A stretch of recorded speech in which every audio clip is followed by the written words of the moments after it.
Good morning. My name is Wolf Gruner. I'm the director of the USC Shoah Foundation Center for Advanced Genocide Research, and I'm very thankful for you all coming this morning to the start of this conference. I was told I just came from a different conference in St. Louis, Lessons and Legacies, which is the biggest Holocaust conference taking place every 2 years. And several friends and scholars came up to me and told me that this conference is very timely now. And I told them 3 years ago when we started to think and plan this conference, we couldn't know what actually how things develop here and elsewhere in the world. But this is obviously not such a coincidence. I have to say first some thank yous, and also to kind of give a little bit of insight how this conference started. I want to first thank my staff, because what you see here is really a long time coming. There's a lot of effort going into planning, organizing, and so for example, just what you just said, listen to the voices of the survivors. This was the idea of my staff, and so I want to thank Marta, who is the Deputy Director of the Center for Advanced Genocide Research. Isabella, where is she? Huh? Stand up. Oh, stand up. Isabella, who communicated with all scholars and did all the logistical work. And Badema, where are you? Oh, and Badema. So I give him a warm applause.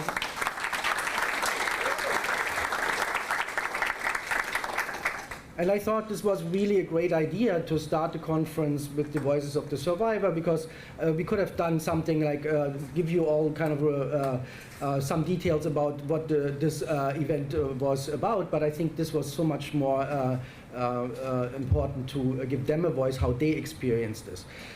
So first of all, I have to thank my co-organizer, Steve Ross. He is the director of the USC Casden Institute for the Role of Jews in American Life, and also Lisa Ansel, his deputy. Okay, oh, there she is. Okay, then our two co-sponsors, the Center for Research on Antisemitism at the Technical University Berlin, and I'm really grateful that we could cooperate here with a German institution. Stefanie Schüler-Spregorum is the director, and she is? Over here. Oh, over here. Thank you very much. And then also as a co-sponsor, the Jack, Joseph, and Morton Mandel Center for Advanced Holocaust Studies of the Holocaust Museum in Washington, D.C. The interims director with whom we cooperated was, and I think barely is, because they just appointed a new one, Wendy Lauer from Claremont College. Claremont McKenna, she will be here pretty soon, but has a kind of a sudden commitment with her provost, so she will join us later. I'm also wanted to thank the Shoah Foundation operations team, Jeffrey Langham from communications, and Theodore Taylor, and all the volunteers who are at the conference and help to prepare the conference. So, yeah, maybe you give a applause.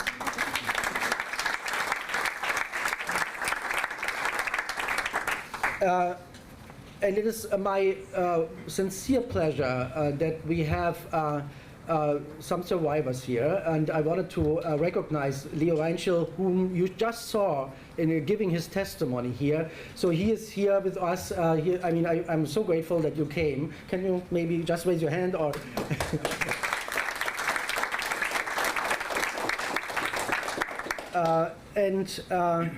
We are planning a kind of a plot for later that he might talk to you for a little bit. He brought some photographs, so this will hopefully happen later in the afternoon.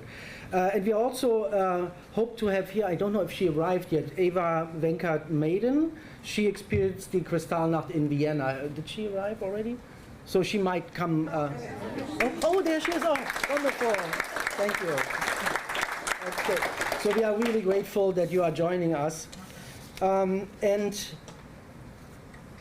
I don't know if any other survivor is present here, but I wanted to share with you that we have a grandson of somebody who experienced Kristallnacht, Bruce Neuberger, whose grandfather was Benno Neuberger and his grandmother Anna Neuberger, who were in Munich at the time. So this is Bruce Neuberger.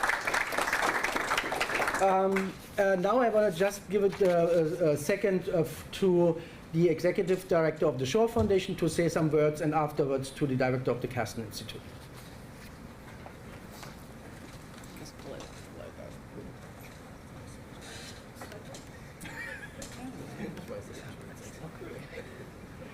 Good morning, everybody, and thank you to those of you who scrambled back from legacies to be here to present twice in 1 week. That's really very impressive, and I really appreciate you being here. All of the scholars that have traveled from around the world for our conversations this few days.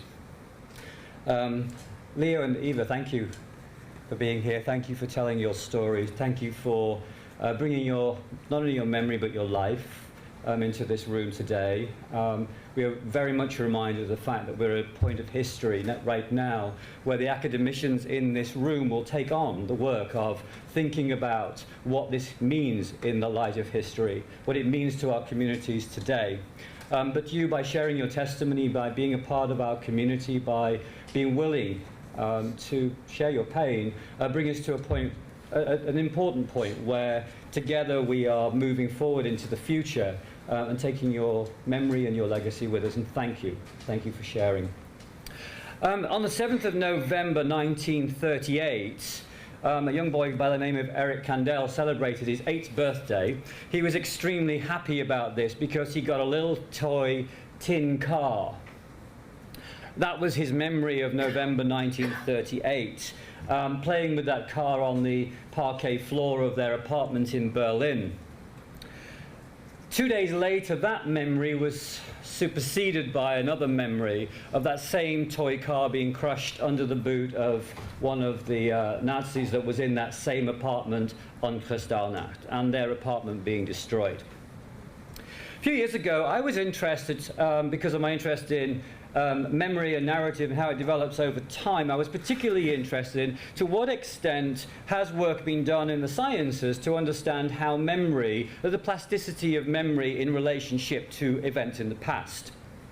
And so I got on Amazon, I ordered a bunch of books, and I sat there. I should have gone to the library, but anyway, it's another story. I get a bunch of books, and I go to the first one, which was a book called In Search of Memory by neuroscientist and psychologist Eric Kandel. So this was me not studying the Holocaust for once.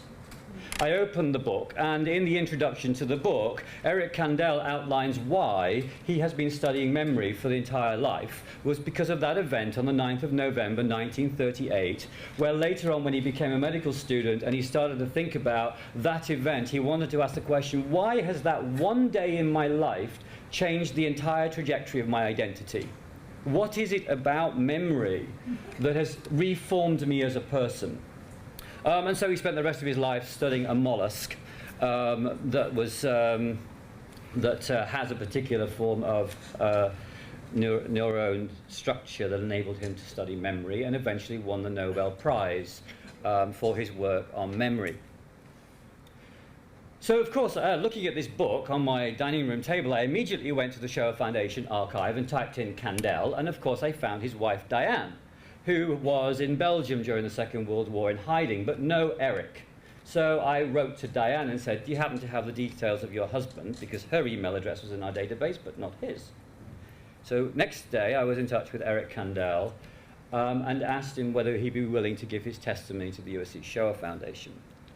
He said no, initially, because he said, even now that memory is very difficult for me to face. But I interviewed him at Columbia University about 5 or 6 years ago and talked specifically about this event. It came back to me that particular moment of talking to Eric because the emotions that went with it were so real, so powerful in the room in his office in New York that I think in some way or other he transported me back to that moment. And I think perhaps this conference is about that in some way or other, that intersection between the past and the present, where as academicians we're grappling with what does this mean in the context of our discipline, what does it mean in the context of our own research, but also what does it mean in the context of our memory, both our individual and corporate, community memory, because right now we've coincided this conference with 80 years after, and thank you, Wolf, for doing that, for bringing us together to say at this moment in time, where are we with this history? And what does it mean as we grapple with these kinds of events in the present?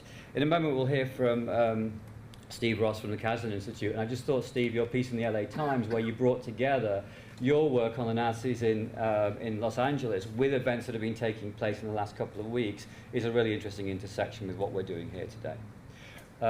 Everybody, thank you for being here. I'm going to be in and out a little bit because we also have the Shoah Foundation's board meeting and fundraiser today.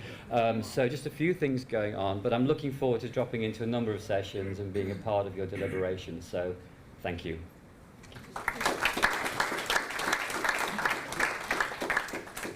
Thank you, Stephen. Steve Ross.